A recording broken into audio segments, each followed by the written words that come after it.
Why do we assume men are naturally polygamous and women are naturally monogamous? There's an idea almost nobody questions. Men naturally want many partners. Women naturally want one.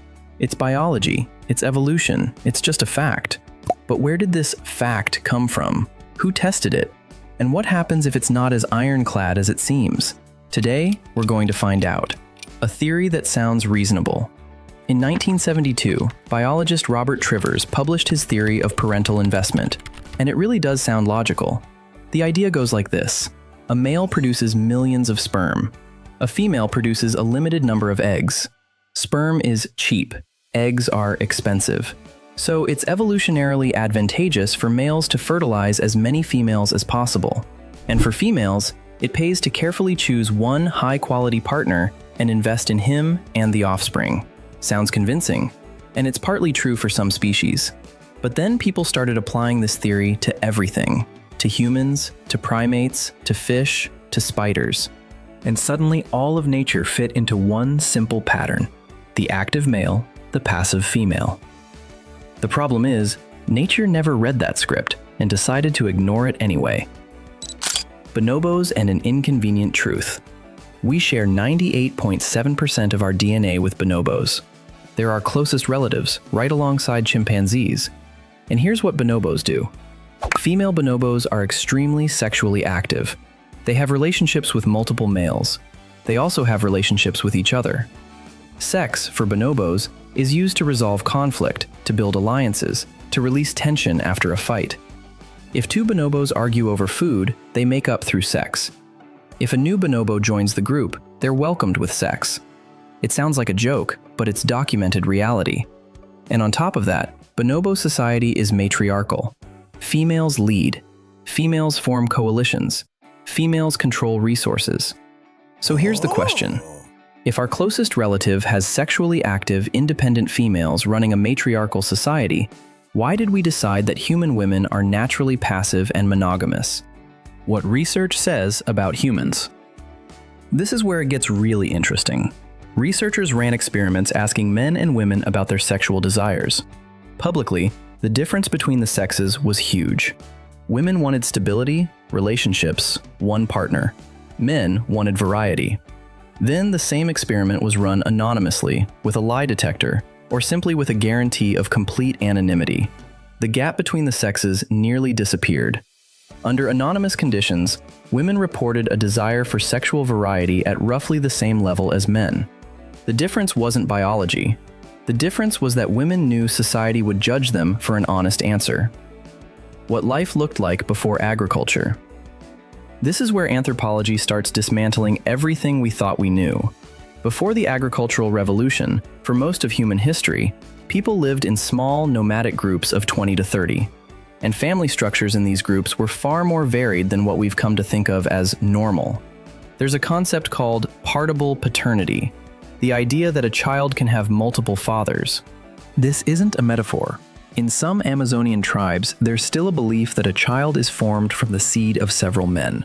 So a woman can, and should, have relationships with multiple men during pregnancy, so the child inherits the best qualities from each one. The Ache people of Paraguay. The Bari people of Venezuela. Both practice, or once practiced, this model. And here's the interesting part. Children with multiple social fathers in these societies survived at higher rates, because each of the men contributed food and protection. Evolutionarily, that makes sense. More protectors, better odds of survival. Polyandry, when one woman has several husbands. Most people have heard of polygyny, one man, several wives. But polyandry, one woman, several husbands, exists today too. Tibet, Nepal, parts of India. There, fraternal polyandry, where a woman marries several brothers at once, was, and still is, the norm. Why? Because land in the mountains is scarce and valuable. If brothers split an inheritance among themselves, each gets too small a piece to support a family. But if they marry one woman together, the household stays unified and efficient. Women in these societies aren't victims. They hold real power, economic independence, and multiple partners. And no one there finds it strange, because it's simply the norm. How agriculture changed everything. So if family models were so varied before agriculture, what happened? When people settled down and started growing food, something new appeared. Property. Land, grain, livestock. And with property came the question of inheritance. Who gets all this after you die? The obvious answer, your children. But there's a catch. A man can never be 100% certain a child is his. A woman always knows. A man never does. And that's where control begins. If you want to pass property to your child, you need to be certain the child is yours. And that means controlling the woman's sexuality. That's where the value placed on virginity comes from. Fidelity as a duty. Infidelity as a crime, but only the woman's infidelity, never the man's. This isn't morality, it's economics. Why the myth still survives? Because it's convenient.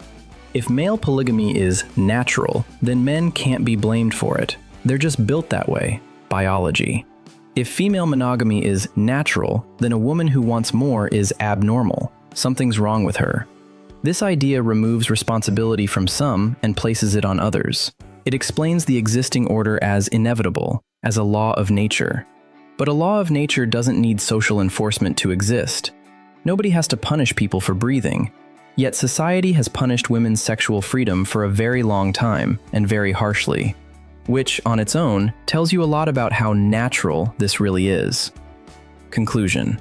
We spent most of our history without rigid family structures. Diversity was the norm. Control came later, along with property, inheritance, and the need to know whose child was whose. What we call nature is often just history wearing a lab coat.